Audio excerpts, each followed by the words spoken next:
Bonjour à toutes et à tous, bienvenue dans le podcast La Sœur. Bonjour Big Ol' Rashy. On s'intéresse à Islam Makhachev au Moine face à Dan Hooker. On avait prévenu, en tout cas dans les podcasts, on espérait qu'il se passe quelque chose. Bon, Dan Hooker qui a confirmé aussi nos craintes au niveau de son peut-être QI combat pour notre cher Dan Hooker. En tout cas, on en parle juste après ce petit moment auto-promo, petit pouce bleu, petit abonnement. Road to 100 G's, you already know. No. On se générique. Swear.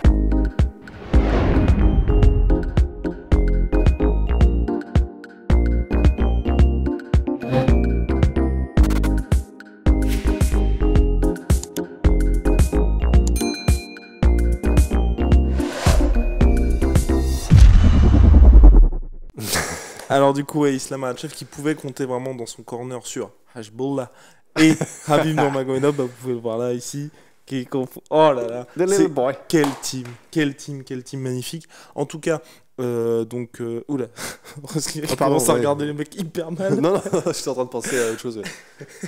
Alors, donc Islam Makhachev qui enchaîne vraiment sur sa superbe série de victoires, qui même là rejoint, je crois, Charles Oliveira au nombre de séries de victoires en cours. Je crois qu'il est à 8 victoires consécutives, désormais 9.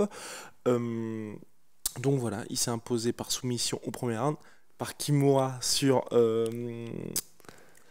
face à Dan Hooker. Il n'avait pas vu la Kimura, c'est Khabib Nurmagomedov qui était vraiment juste à côté, qui lui dit essaye de la placer, il l'a placée avec succès.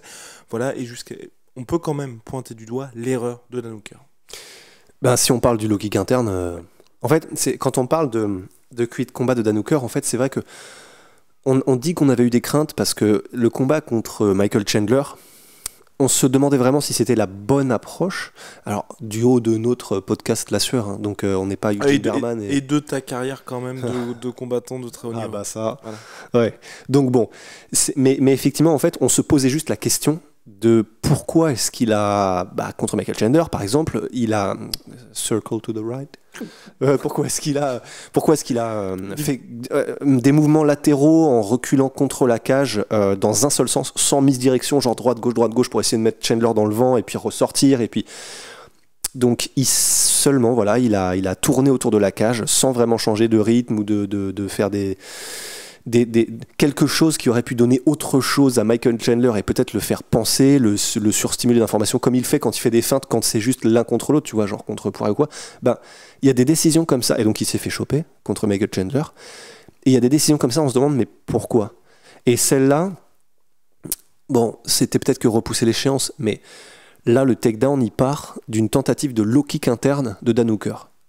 Alors avant ça, il avait commencé à essayer d'installer des feintes, il avait commencé mais de faire un low kick interne contre un gars qui est connu pour choper les kicks, et on en avait parlé dans la preview, et une fois qu'il t'a mis au sol, c'est terminé, on se demande pourquoi. Et donc, il s'est fait choper son low kick, il n'a même pas eu le temps de le placer réellement, et à partir de là... On savait que c'était terminé. Non, on savait pas que c'était terminé, on était plutôt bon, le round est plié.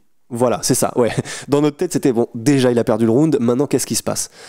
Bon, il n'a pas survécu parce qu'effectivement, il y a eu la Kimura, et puis même au sol, enfin, il y avait pas photo, quoi.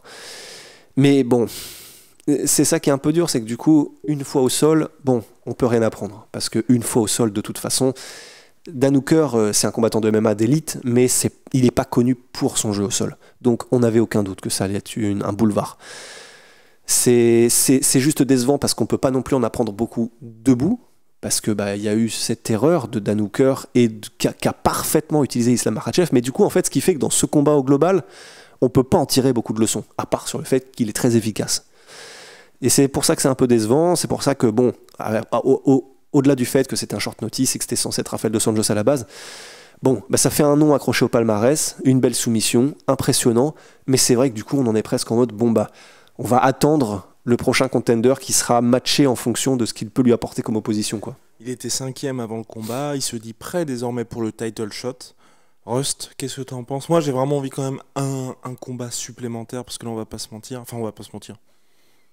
Ça n'engage que moi ce que je vais dire. Je vais pas mettre dans une situation potentiellement compliquée. Mais pour moi, c'est difficile de se dire le gars, il va obtenir un title shot après avoir battu Thiago Moises qui était 14e et Dan Hooker qui était prévenu en short notice sans ses coachs. Quoi qu'il arrive, ça aurait été très compliqué. Et j'aurais mis Dan Hooker perdant. Et même s'il avait eu un vrai camp d'entraînement, je pense que ça aurait été très difficile pour lui. Mais de dire que ce mec-là ensuite va directement avoir le title shot dans cette catégorie, et qu'il y a Michael Chandler et Justin Gaethje qui vont s'affronter, je trouve que c'est compliqué. Moi, personnellement, je change pas d'avis, même après cette performance-là. J'aimerais bien voir Islam Makhachev contre Beneil Dariush. Ouais. Parce que Beneil Dariush, c'est quelqu'un qui, sur le papier, peut lui poser problème.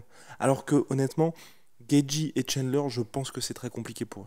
Bah, stylistiquement, c'est clair, quoi. Parce que c'est vrai que Beneil Dariush, bon, bah voilà, effectivement, il est connu pour vraiment lui-même aimer le combat dans les transitions et le combat au sol. Enfin, il est très très complet et il est vraiment en pleine bourre. Beneil Dariush, il vient de battre Tony Ferguson et de quelle manière? Enfin, il y a battre Tony Ferguson et il y a vraiment le ruiner au sol. Ne pas le laisser s'exprimer. Ne pas le laisser s'exprimer du tout et vraiment le dominer dans tous les domaines finalement. Et c'est ce qu'il a fait, Beneil Dariush. Donc effectivement, c'est ce qu'on avait dit aussi en preview du podcast, mais du combat. Mais c'est quoi, ouais, voilà. Là, si, bon, valider Dan Hooker, c'est très bien, ça reste un de l'élite, mais stylistiquement parlant, c'est un striker qui n'est pas connu pour avoir une grosse défense de takedown, qui est connu pour faire des erreurs, et qui au sol n'est pas connu pour être, comment dire, un tueur à gage, une menace. Beneil Dariush, pas du tout. Effectivement, si jamais il dispose de Beneil Dariush, sans aucun problème, qu'il le finit, qu'il joue avec lui, là vraiment on pourra se dire ok, si c'est encore Oliveira le champion, bah ça va quand même être très compliqué pour Oliveira d'aller chercher même au sol. Ou même si par exemple Oliveira perd contre Dustin Poirier, j'ai pas de problème à ce qu'il fasse Oliveira contre Islam Makhachev. En fait, c'est plus j'ai envie d'avoir un combat intéressant pour lui avant le title shot. C'est quand déjà Oliveira? 11 décembre. Ouais, donc effectivement, c'est clair que si Oliveira perd, ça aurait presque le plus de sens. Ce serait un peu bizarre pour Dariush, mais c'est pas un podcast sur Dariush de toute façon. Ouais. Donc voilà, on va pas parler de lui. On a d'autres choses à dire sur cette performance d'Islam Makhachev. Pas beaucoup, parce qu'effectivement, voilà, comme on l'a dit, il n'y a pas grand chose qu'on peut en tirer. Bah, si ce n'est effectivement, tu l'as souligné, c'est clair qu'avoir Khabib Nurmagomedov dans son corner, c'est un cheat code en fait. Et puis surtout que là, on est vraiment en train de voir, franchement, la Kimura, tu vois. La Kimura, là, on voit l'avantage qu'a Islam Makhachev à avoir Khabib Nurmagomedov au-delà de tout l'aura qu'a Khabib, le fait que mine de rien, t'as un partenaire d'entraînement qui a été champion dans ta catégorie, t'as le même style que lui, donc vraiment au quotidien il peut t'apporter, mais là la soumission c'est pour Khabib et c'est énorme, c'est tout simplement énorme. En plus le côté là vraiment les gens ils doivent se dire putain ça va être très compliqué parce que à un moment dans le combat où Islam ne peut pas voir que le bras est prenable tout simplement, t'as Khabib qui fait tente ça. C'est horrible. Non mais maintenant c'est horrible quoi. Ouais. Parce qu'en plus il connaît parfaitement Islam, il sait ce qu'il peut faire. T'imagines là le degré de connexion, ouais. Et puis en plus, ça, je pense qu'aussi là les gens doivent d'autant plus flipper de se dire que Islam il est en plus très, pour reprendre les mots de Fernand Lopez, très coachable. Ah bah c'est clair. Bah là vraiment, c'est peut-être pas la meilleure analogie du monde, mais vraiment tu sais j'avais des espèces de flashbacks de quand j'étais petit et que je regardais Batman, tu sais quand il y avait Nestor ou je sais pas trop qui lui donnait tous les conseils, qui voyait tout ce qui se passait dans un bâtiment pour que Batman puisse faire la stratégie et il finissait par démonter tout le monde. Bah là c'est un peu ça en fait. Nestor c'est Khabib quoi. Donc bon good luck. C'est Nestor? Non je crois que c'est pas Nestor. Non Nestor c'est dans Tintin. Alfred. Ah oui. Je croyais que c'était dans un des Batman, Batman Beyond. Ah non, je vais pas regarder ça. Bref. Visiblement, moi non plus. Mais bref, ouais. Alfred. Mais vous avez l'idée, c'est ça qu'on veut dire. Parce que Tintin. Oui, Tintin Wayne, oui.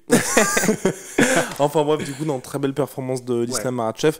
Ça manque un petit peu de surprise. Pour la suite, on espère un adversaire qui lui pose un petit peu de problème, qui permet de répondre à des questions supplémentaires. Bravo aux Dagestanais. Big shout out à my sweet pea. Protein. My sweet protein. Moins 38% sur tous mes protéines avec le code la sueur. Venom, vous le savez, sponsor de l'UFC, sponsor de la sueur. Vous avez vu tous les fight kits ce soir. Et puis Tsume Art qui s'occupe de notre déco. Voilà, c'est tsume-art.com si vous voulez vous procurer toutes leurs statuettes, mais qui partent comme des pipins. Allez, comme des pipins. Merrier Pipin. Ouais. Allez.